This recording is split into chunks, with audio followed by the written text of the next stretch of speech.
Hello friends, you are welcome to Mining Knowledge YouTube channel. आज का topic है solid blasting.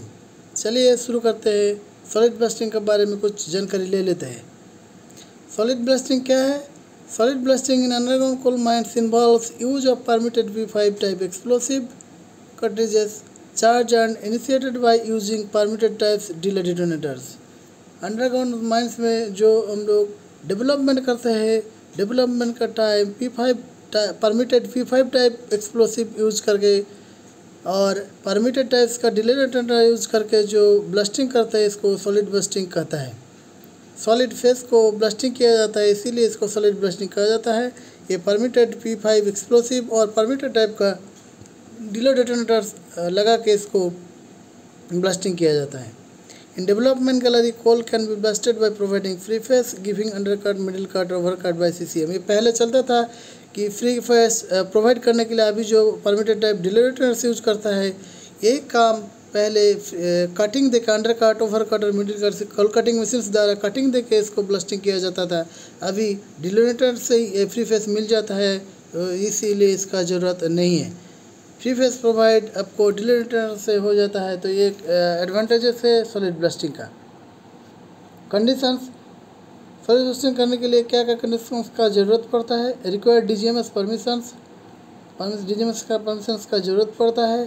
Permissions given are for specific conditions for solid blastings, किस conditions में किया जाएगा और कुछ अदर्स कंडीशंस अगर ऐड करना है तो परमिशंस का टाइम में DGMS इसको ऐड कर देता है सॉलिड ब्लास्टिंग्स के लिए। ओनली P5 टाइप का एक्सप्लोसिव यूज किया जाएगा, दूसरा कोई टाइप जो हम लोग को P1 P3 ये सब नहीं यूज किया जाता है। ओनली P5 टाइप का परमिटेड एक्सप्लोसिव यूज किया जाता है। Non incentive Carrick short delay detonators shall be used. Non incentive Carrick type का शॉर्ट डिले डिटोनेटर्स यूज किया जाता है सॉलिड ब्लास्टिंग के लिए। मैक्सिमम 25 शॉट्स पर राउंड ऑफ ब्लास्टिंग, एक राउंड में 25 शॉट से ज़्यादा ब्लास्टिंग नहीं किया जाएगा सॉलिड ब्लास्टिंग में। Blasting is done by inverse initiation. Inverse initiation और डायरेक्ट इनिशिएशन, दो इनिशिएशन से ब्लास्टिंग किया जाता है। तो इन्वर्स इनिशिएशन जो है, आप लोग डिटोनेटर जो प्राइम कार्ट्रिज किया रहता है, ये लास्ट में सबसे अंदर वाला जो कार्ट्रिज रहेगा, ये डिटोनेटर प्राइम कार्ट्रिज रहेगा, इसको इन्वर्स इनिशिएशन कहता है। Water spray to be done with 90 metres of the face for dust suppression. Dust suppress करने के लिए फेस से 90 मीटर दूरी तक आपको वाटर स्प्रे करना पड़ेगा सॉलिड ब्लास्टिंग के लिए। ड्रिलिंग पैटर्न, सॉलिड ब्लास्टिंग में क्या ड्रिलिंग पैटर्न यूज होता है?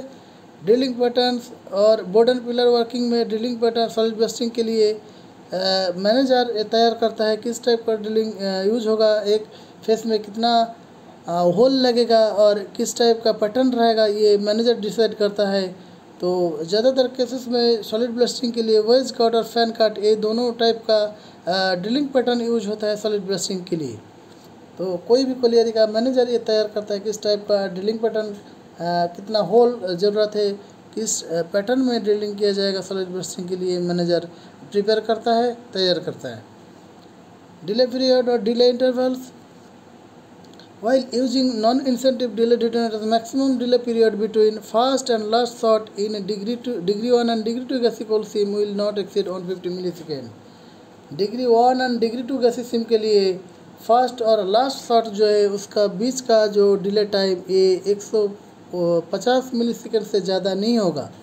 जो delay element delay detonators use करते हैं हम लोग, ये मैक्सिमम इंटरवल 150 मिलीसेकेंड्स होगा डिग्री 1 और डिग्री 2 गैसी सिम के लिए, फर्स्ट और लास्ट शॉट का बीच का डिस्टेंस।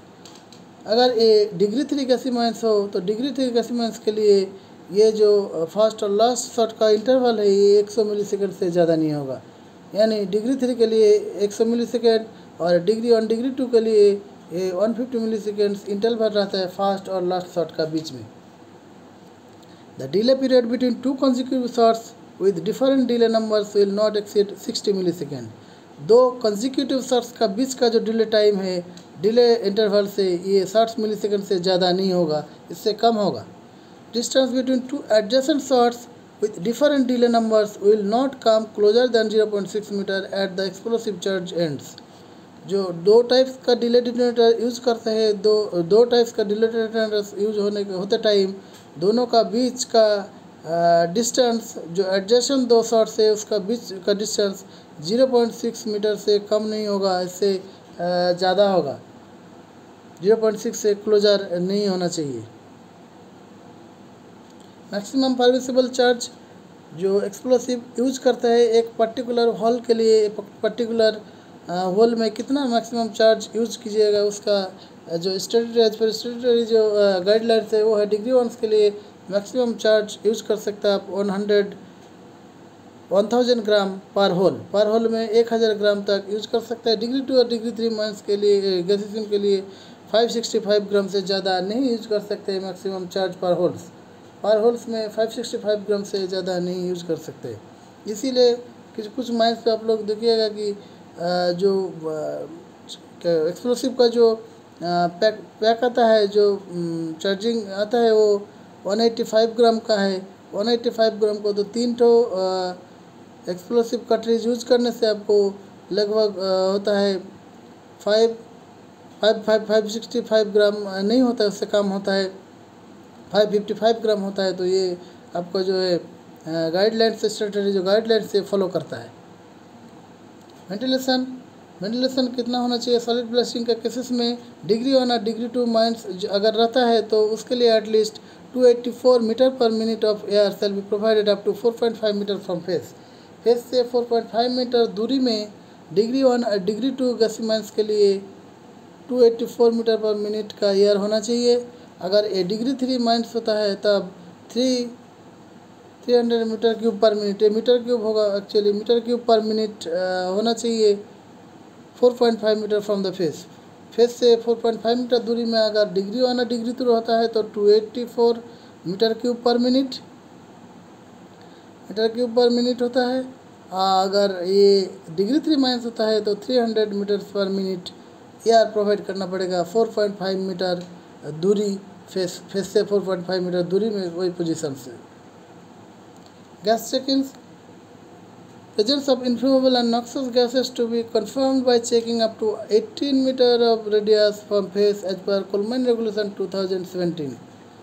कोलमैन रेगुलेशन 2017 का अनुसार 18 मीटर कोई भी फेस को जो सॉलिड वेस्टिंग जहाँ पे करना है वहाँ से 18 मीटर रेडियस तक सब जगह में आपको इन्फ्लेमेबल नॉक्सस गैस का प्रेजेंस का चेक करना पड़ेगा, उसको नॉक्सस गैस और इन्फ्लेमेबल गैस है कि नहीं। अगर है तो उसका अगर सॉलिड वेस्टिंग में मीथेन गैस परसेंट 0.5 से ज़्यादा हो जाता है तो ब्लास्टिंग बंद करना पड़ेगा, ब्लास्टिंग नहीं किया जाएगा। No solid blasting is done if crack और जियोलॉजिकल डिस्टर्बेंस इज फाउंड। कहीं पर अगर जियोलॉजिकल डिस्टर्बेंस क्रैक दिखा जाता है तो सॉलिड ब्लास्टिंग नहीं किया जाता है, बंद कर देना पड़ेगा, बंद करना पड़ता है। Powder factor, detonator factor, solid blasting का लिए जो आपको प्रोडक्टिविटी मेजरिंग जो यूनिट है पाउडर फैक्टर और डिटोनेटर फैक्टर।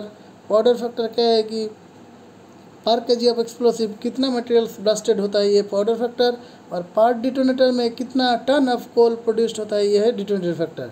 तो पाउडर फैक्टर सॉलिड ब्लास्टिंग के लिए 1.5 to 2.5 टन ऑफ कोल पर केजी ऑफ एक्सप्लोसिव होता है, ये है पाउडर फैक्टर। और डिटोनेटर फैक्टर लगभग 0.8 to 1.25 टन ऑफ कोल होता है पर डिटोनेटर। ये डिपेंड करता है डिफरेंट फैक्टर्स का ऊपर। आपका कोल ब्लास्टिंग जो ड्रिल होल किया जाता है, ड्रिल होल कैसे किया गया है, स्टेमिंग कैसे किया गया है, तो ये सब डिफरेंट फैक्टर्स के ऊपर डिपेंड कर powder factor detonator factor vary करता है। Few important terms solid blasting के रिलेटेड कुछ इंपॉर्टेंट टर्म्स क्या है? Blown out shot. Blown out shots क्या है? ये shots that dissipate the explosive form by blowing out the stemming materials instead and breaking down the coal. जब कोई face में अगर सॉलिड ब्लास्टिंग आप कर रहा है तो वो ब्लास्टिंग का टाइम जब ब्लास्टिंग किया आप तो वो एक्सप्लोसिव बिना कोयला को ब्लास्ट नहीं करके वो तुरंत बाहर आ जाता है, आउटवर्ड साइड में थ्रो करता है, तो इसको ब्लोन आउट शॉट कहता है। Causes insufficient stemming, overcharging with explosive और a burden that is too much for the charge to dislodge, also called cannon shot और गन शॉट। किसी फेसेस में सॉलिड ब्लास्टिंग का टाइम अगर इनसफिशिएंट स्टेपिंग ठीक नहीं हुआ, ओवर चार्ज किया गया, ज़्यादा चार्जिंग दे दिया, और अगर कोई बर्डन जो ज़्यादा पार्टेज उसका डिसलॉग करने के लिए सफिशिएंट है तो वो सब केसेस में ब्लोन आउट शॉट्स दिखा जाता है, वो बाहर में ब्लोन आउट हो जाता है। इसको कैनॉट शॉट और गन आउट शॉट भी, गन शॉट और कैन शॉट भी कहा जाता है किसी किसी जगह में। ये इसका दूसरा टर्म है। मिसफायर क्या है? A misfire result when explosive fails to detonate as planned during a mine blast. Accidental detonation of misfire is a frequent cause of personal injury, equipment damage and lost production. एक misfire है जब आप charging करके stemming करने के बाद blasting करने जाता है तो ये पूरा एक्सप्लोसिव जो एक्सप्लोड करने में फेल हो जाता है, एक्सप्लोड नहीं होता है डिटोनेटर का, तो इसको मिसफायर कहा जाता है। मिसफायर के केसेस में कभी कभी बहुत सारे accidental injury, accidents, equipment damage भी दिखा जाता है। कहीं कहीं माइंस में इसका रिलेटेड डायरेक्टली और इनडायरेक्टली। इसमें सॉलिड ब्लास्टिंग में जो इनिशिएशन सिस्टम यूज किया जाता है वो इन्वर्स इनिशिएशन सिस्टम है। तो इसमें डायरेक्ट इनिशिएशन और इन्वर्स इनिशिएशन एक क्या है? कोई एक होल अगर आप किए हैं, होल करने के बाद इसमें आप एक्सप्लोसिव का अंदर डिटोनेटर चार्ज करके प्राइमिंग करके उसको अंदर घुसाना पड़ता है।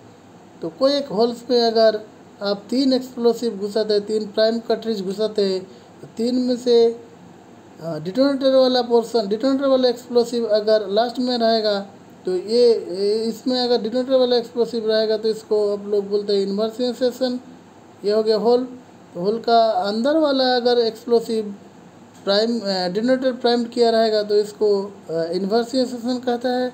अगर वही एक्सप्लोसिव अगर बाहर में रहता, बाहर वाला आउटर साइड वाला एक्सप्लोसिव में अगर डिटोनेटर रहता तो ये होता आपका डायरेक्ट इनिशिएशन। यानी यहाँ पे आपको डिटोनेटर रहता और बाकी एक्सप्लोसिव 1, एक्सप्लोसिव 2, एक्सप्लोसिव 3 रहता, तो इसको डायरेक्ट इनिशिएशन बोला जाता।